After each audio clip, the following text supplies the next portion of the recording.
welcome back to Fika for Life. Yay! Today, our host is Edward Thomas. And my name is Lin Nguyen. And today we're going to talk about something special, Ed, aren't we? Yes, we are.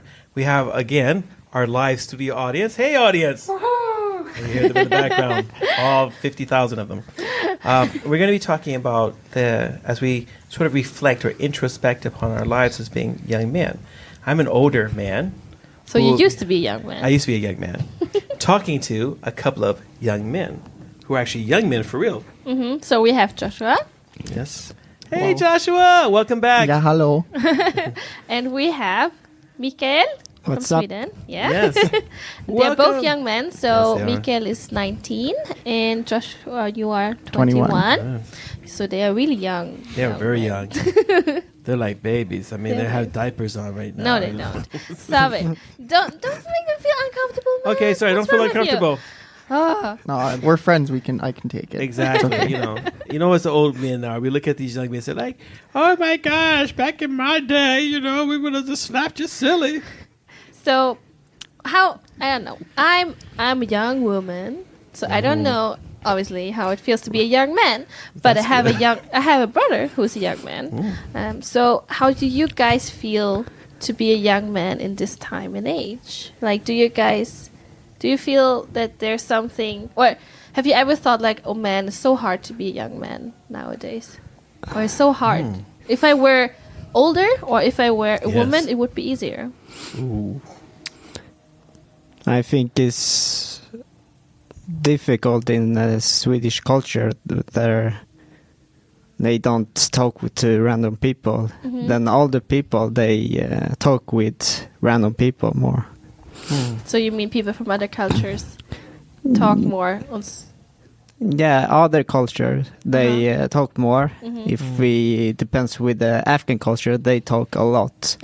They joke a lot, and they can be friends with hundreds of people. And all the people in Sweden, they can talk. Not a lot, but they can at least talk with random people. But not the new generation. not the young, No. you mean the young people, young men. They have a lot of earphones and look at their cell phone. Okay. Interesting. And for me, it's very difficult to talk with them. And But you are one of them who wants to talk with the other young men. sometimes. Young people. Wow. Good. Yeah, in Canada, I don't know, it might be a little bit different, but I find the same thing. It's like everyone seems self-absorbed in whatever they're doing, and in some ways I do wish that it would have been cool to grow up in 1980 because technology wasn't, like, I find technology is so distracting and it's so easy to not be productive, whereas like what would have distracted you when you were like, I mean, maybe I'm sure there's lots of things Dinosaurs that distracted me when I was younger. But I think it was different because when I was in you guys' age, so when I was like at the end of my teens or the starting of my adult life in the 20s, I was like now I feel like I'm so comfortable with my skin, but back then I wasn't as comfortable. And so one of the things I think was the most difficult thing was like when I was in you guys' age, it was really hard for me to talk to women. Because I felt like there was no social media or anything like that, but we still like struggled with, your body image, being muscular, being tough enough, being a mixture enough bad boy, but still being a good guy. A good bad boy. Yeah, and like back then it was like growing up in the States, so the emphasis was on money. So if you were going to, like, it was really important to have a job, to have your own place, have a nice car. And so a lot of my time was spent, either wishing for those things, working for those things, or acquiring those things. Where I think that nowadays, because like the whole computer game thing. So when I was in you guys' age, we went to the arcade. So you went to a building and you put money into a machine. Like, okay, I you played guys, some games. Like, yeah, so there. people they used to pay money to play games. You put money, and if you weren't that good at the games, you have to spend more money to keep playing and stuff like that. And then Atari came out, and then Commodore 64 and stuff, and now young men are sitting at home, Instead isolated. of going somewhere. Yeah, they don't meeting go up. anywhere. They don't exactly because that fellowship thing. So if you wanted to get together with your guy friends, you had to do something, had to go there and meet them, and now you don't have to. So for me, I think that might be a difference maybe between Then and my now. generation and now. Yeah, and well, it's really interesting because when I was like 16, then like I got my first phone, but it was like a hand-me-down from like all my older brothers, and it was one of Yay. those slide Well, like- phones. Wait, Yeah. it was like a mobile phone? Yeah, Yeah. When you were 16, you had a mobile phone? yeah. Yeah, anyway, he's young. Okay, so, but yes. it was like one of those slide phones, Yeah. and I mean, it was kind of a piece. Like it was not very good, but it worked for what I needed it for, Right. and I actually really like that because you don't like. It's just like you can use it to text people, and then you Right. phone like Yeah. for To work call, and whatever. yeah. And then I always said I'm never gonna get A smartphone. a massive smartphone, and then like look at like. He look got what a I have now. smartphone. And the thing There you is, go. Welcome to the club. like I always thought that I won't get distracted by that, and now it's like it's actually when really you bad. do, it's And I'm someone like I would say I'm someone who's on the side of preferring to not be on social media, Yeah. and I still struggle with wow. not being distracted. Okay. And I don't have Facebook, I don't have Instagram, I don't have Snapchat, I Really? don't have, and I don't have any of that. no judgment. I'm not judging you, caveman. But just imagine, so I'm getting distracted, and I don't have any social media. wow. Yeah. So, So I don't get distracted. I just don't What about use you, it. Michael? I have a lot of social media because my friends want all these kinds of social media, but I don't use it so very often. I just check on them very fast, and then if I go into talk with someone, I send a message. Can we Meet. Yeah. meet in the city or somewhere? But how old were you when you first got your first telephone? I don't remember. See, So- he was born with a cell phone in his hand. He just came out. There you go. No, I have ADD, so Yeah. I'm very easy to forget things. I mean, Yeah. too. But you know, I was over 30. Yeah, but because you were born in a different time and age. but when I lived in the States, like cell phones were like, they were still big and stuff. And so all of a sudden I moved to Sweden. When I moved to Sweden, that's when I got my first computer. Oh wow. That's when I got my first. That was in 1996. I moved here, and that's when in 97 was when I got my first computer. In 97 or 98 was when I got my first Nokia cell phone, or maybe it was an Ericsson. So that it was like, wow, I'm living in the future. So you guys think that the difference, or if I summarize it, the difference in your time and now is technology, that it somehow, well, it always claims to connect people, Yeah. but it disconnects them, I think. And But it seems but to it disconnect them. Yeah. But I mean, It's connected, but not really. yeah. And I wonder if it does it to younger people, because like my father-in-law, he's 75, and he like Skypes and everything, but he's not obsessed with it. Like he hardly uses all the apps. He doesn't even need Doesn't that even many know. apps. No, it's like a few apps, and he's like totally content with that. I have a lot more than him, but way less than people you guys' generation. So I'm wondering that if this is technology, it's more of a trap for the younger generation, because you guys never grew up without it. Yeah, yeah. But Well, my father-in-law, he uses more than me.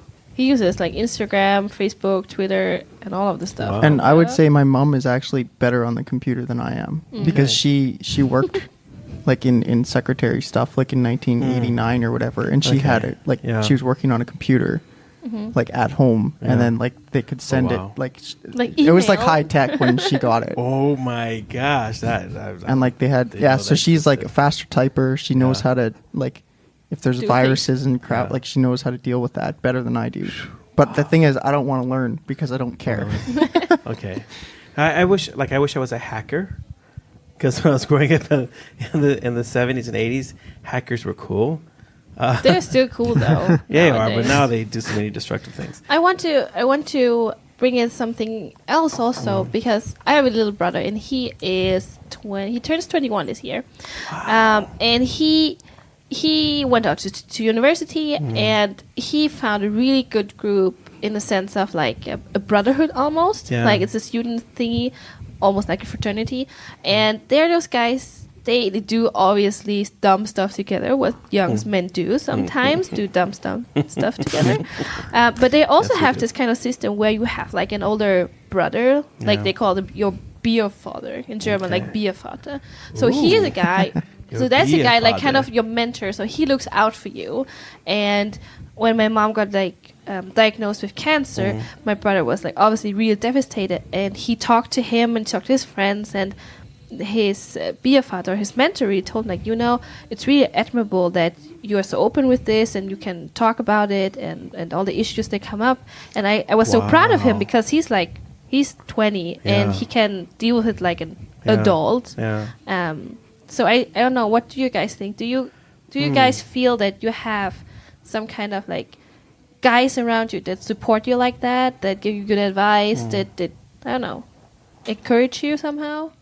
I would say like I have at university at home, I have like a small group of probably like 3 or 4 guys, and then like my the house where I live is like a Christian house, so we rent from like some random dude, but we maintain that like the goal is the goal is to make it a Christian, like a faith home.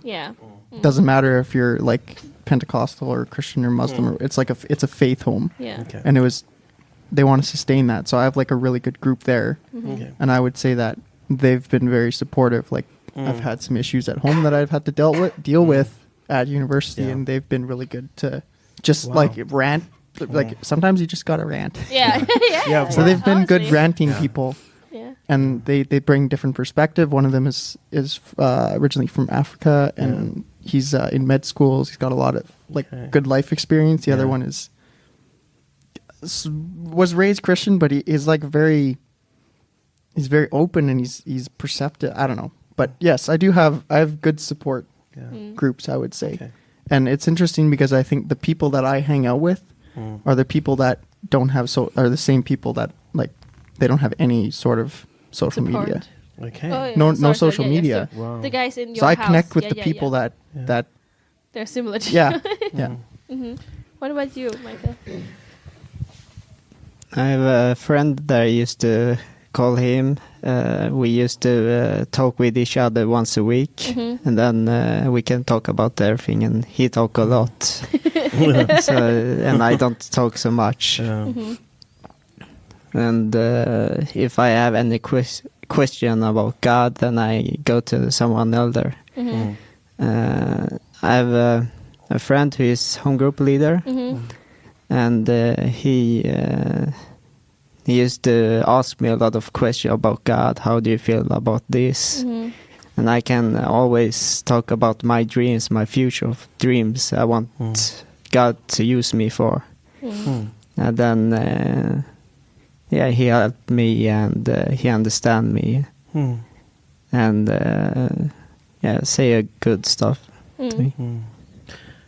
When I was younger, I had my high school group at church, a Chinese Bible church, and I know it's really funny because I'm this black guy who went to Chinese Bible church, but I remember like the counselors, the youth leaders, were always there for us, and I think it was hard for me to open up to men, so I didn't have a lot of male friends growing up, mostly female friends. But moving to Sweden, one of the positive things has been an increase in the amount of male friends, and now that I'm a lot older, I find it really important as an older man to want to be a mentor for younger men. So I think that encouraging good, positive male friendship and manliness is really important. I think that as an older man, one of my responsibilities is actually to be a role model, to be an encourager, and to be something that young men can talk to and can learn, both not to be stupid like I was and make my mistakes, but also to impart some of my life experiences, because I think when I was in you guys' age, sometimes there were just things I just bumped into, and I didn't, I had a mom who raised me. She was a single mom, but there's just certain things you can't talk to your mom about. You don't want to talk. I went to puberty when I was 18. That's late. So I was really late. Like I was first soprano until I was 18 years old, and then when I turned 18, my voice just I went from first soprano singing in the choir, and I dropped down to alto and then to tenor.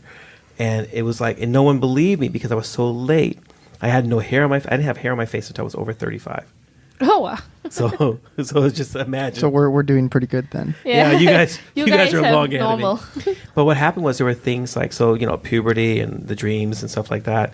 And I needed someone to talk to, and I had no one to talk to. And I've always felt that throughout my life, I really needed to have other men, not just in my own age, but men who are a lot older than I am and more experienced. And now that I'm here, I have a group of older men who I can reach out to. Like, I need mentoring, even as, I'm over 50. But I definitely need mentoring when I was in my 20s. And just because you do stupid things, you hang out with your guy friends. And Told you, young men do stupid you get a bunch of guys together. I mean, guys, okay, here's an example. We're with a group of guys, and we're talking about, someone says, you can light someone's fart up. So we waited till it was dark, and we all ate beans, so we were all really gassy. And I remember this flame that shot off in this guy's butt. And what happened? Another guy was standing so close, and it burnt his eyebrows off. I thought you only heard about it in movies. See, and these guys, all of us, we were like laughing because we all know that that's a funny thing. Like, and all the girls were like, "That's just so disgusting." That's so See, but childish. that's just like that's like good fun. That's just good fun. That's not the sketchy kind of stuff you want to avoid. It's just like Dumb stuff. men just do stupid things, but like that is like a stupid thing that every man will understand. Well, it's like and my it's friends just who- like that's my awesome. friends who buried me when I was sleeping. They wrapped me because I used to sleep really hard. They wrapped me in silver tape, buried me standing vertically in a hole at the beach, and they would say, "And wake up!" And they all stood around waiting to see how I could get out of the hole. They thought it was like really funny because That's just so dumb. yeah. But guys, part of being a young man is actually it's okay to do stupid things and make mistakes. Yeah. And we have done lots of Dumb things.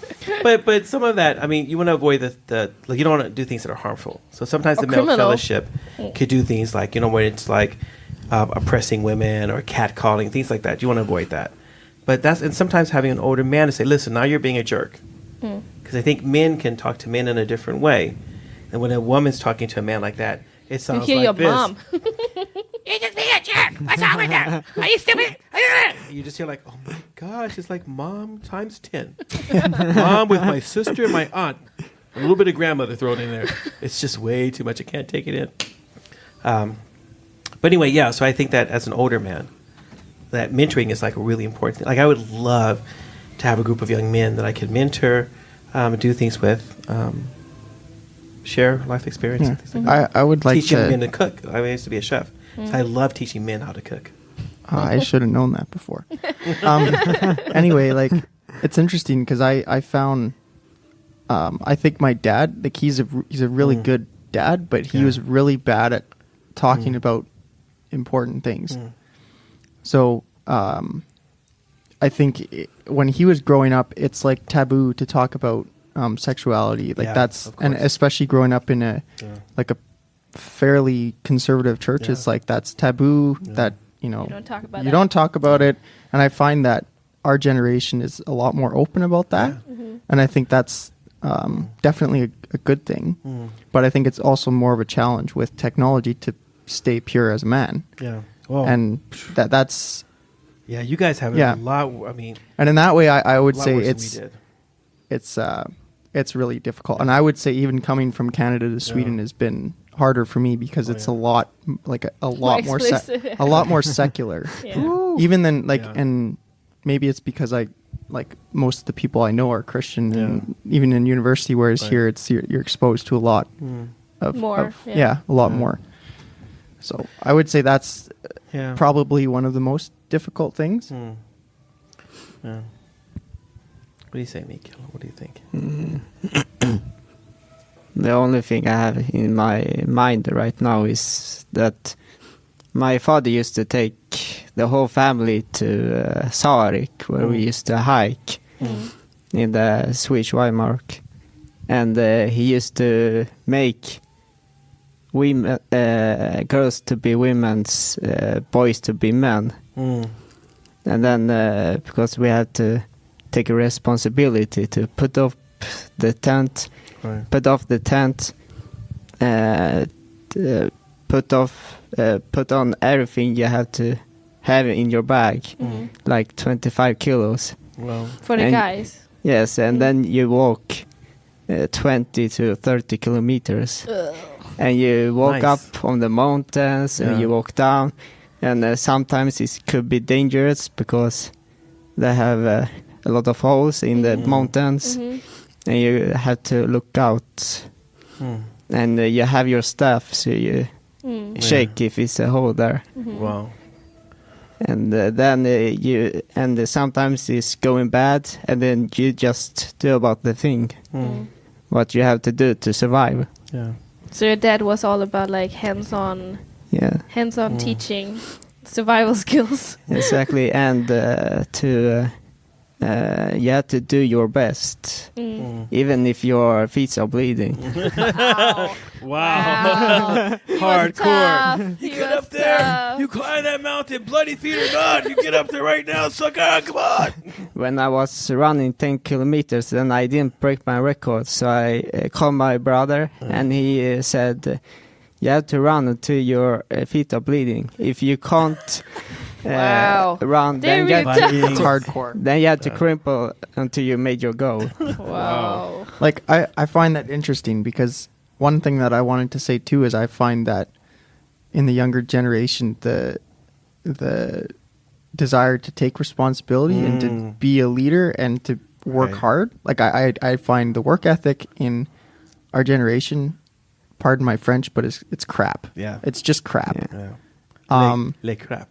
And I don't know, and that kind of frustrates me, and I think that's part of just like we've been in Western culture, it's been very prosperous. Yeah. So with that comes maybe less need to work, whereas maybe when you were growing up, it's like you kind of you had to work. You had to work. Right. And like for me, I started working full time when I was 15 during the summer, but you I go. liked it. Yeah. But then other people, it's like, they don't have a real job till they're like 25 because they wanted to go to university, and then they don't know how to work because, university says, like, it's like society tries to make us feel like life is not as hard as it is. And then these people get dumped into life and they don't know what to do with it because they're 25 and they've never taken responsibility in their life. They don't know how to work. They don't know how to deal with stress. They don't know how to deal with challenges. And I find that Failure. yeah, I find that's a big detriment of society now, and especially as a man. And I think the biggest thing is responsibility because of all and I'm not saying the feminist movements are bad, but it's demonized men so much that men don't want to stick out anymore. They don't want to take responsibility because they don't want to get burned. Yeah. Well, I think so I was born in the 60s, so that early 60s, 62. And so what happens is I'm on that sort of cusp where I don't have the old-fashioned macho from the 50s, but there's some kind of transition there, so that I think that one of the failures in our mentoring is that there's a group of men that no longer feel responsible for the next generation.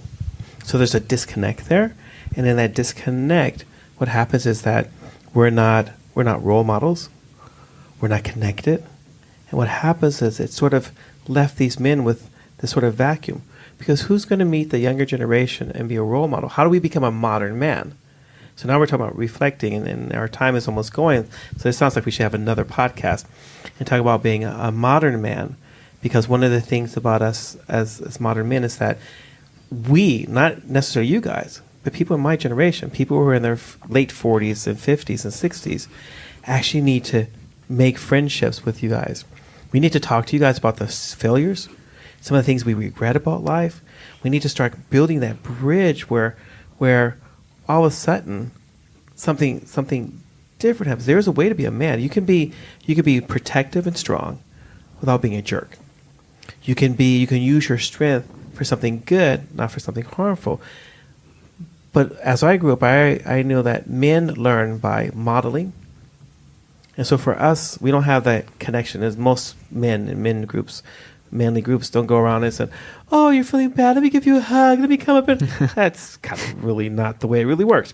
And what happens is, though, in that group, that safe space with men, where a man can be vulnerable without feeling like he's losing his manliness. And now we have guys who help So one of the good things about modern men is that they could help out with like more with their children, more with housework and stuff like that. But it's sort of this vacuum, and it's women that are defining the role of men as opposed to us older men taking responsibility and still doing the thing that biologically and everything else, men need to define this new role of being a man. And it's something that's like really important to me as a older man. But I think we should save it for our next podcast. Would you guys be willing to come back and do another? When would it be? Oh, in a couple of weeks. But like, I'll be like, yes. Yes. Yes, definitely. I'll be there. Good, thank you. And so in a couple of weeks, we're going to take up a new podcast, and we're going to talk about being modern men, about this whole, how do we create a culture for men nowadays to be responsible men, to be reliable men, to be caring men, to be open men, and still be men. Basically, good men. Yes, we want to be good men. Good men. Good men. Thank you guys for listening. Yes, and if you have any questions, write back to us. Let us know. We're always willing to answer our listeners' questions. Thanks again to our live studio audience. Woo! And Fika for Life signing out. Hey, no.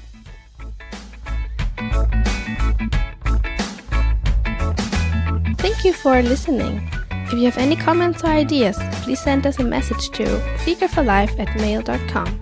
Fika, F-I-K-A. This was the Fika for Life podcast with Lin Nguyen and Edward Thomas, and we hope to hear you again.